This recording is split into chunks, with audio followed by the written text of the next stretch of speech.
correction. I do think we're in a recovery. I think it's unlikely possible that we'll have a double dip. Looking forward, if I ask the next 5 to 10 years, what I see is stagflation. It looks very much like the 1970s. And what stagflation looks like, there's some real growth, there's higher levels of inflation, and there's higher unemployment than necessary, maybe lower than now, but we get stuck at a very high unemployment rate. It's not terrible times, but it's not a good time. Here's what you really ought to be worried about, however. What happens in 20, 25 years? It does depend on us, but we have the recipe for an economic disaster. We have huge actuarial liabilities in Social Security and Medicare, in Obamacare, in unfunded public pension plans. The estimates are between $50 and $100 trillion. They're huge numbers. We're running $1 trillion plus annual operating deficits. We have a dysfunctional foreign policy. We have a big demographic problem with the retirement of the baby boomers, and we have a failed K through 12 education system. We have a recipe for disaster. I told you that story about being on the Financial Services Roundtable Committee looking at Freddie Mac and Fannie Mae, and it was mathematically certain they were going broke. The same thing is true for the United States. If you run the numbers in 20, 25 years, the United States mathematically goes. In fact, Medicare alone consumes our total gross national product going forward. The way countries go broke, we don't file bankruptcy like businesses do. Countries usually hyperinflate, they print a lot of money, and usually become a third world economy.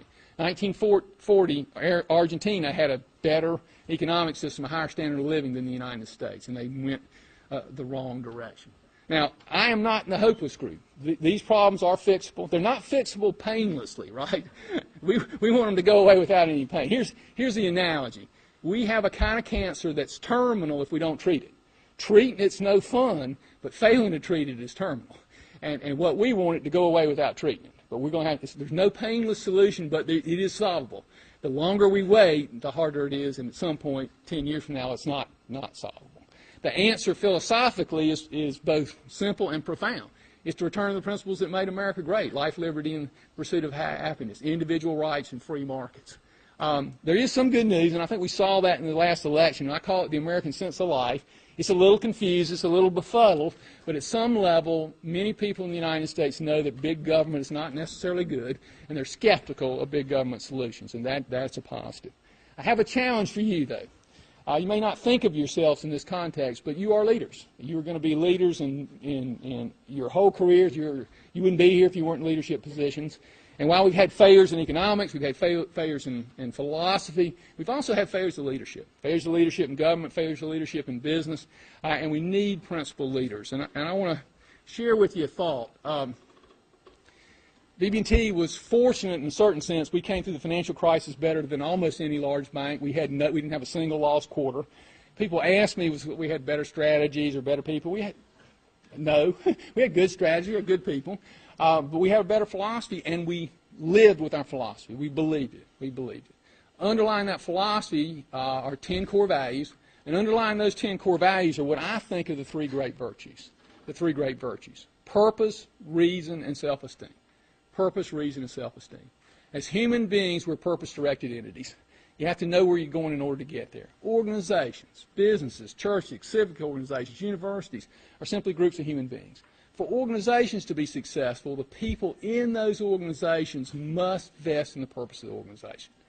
And as an individual, you need a sense of purpose. Something I find very discouraging. How many people I talk to, and I ask them about their work, and they describe their work as some kind of burden. Oh, I got to go to work.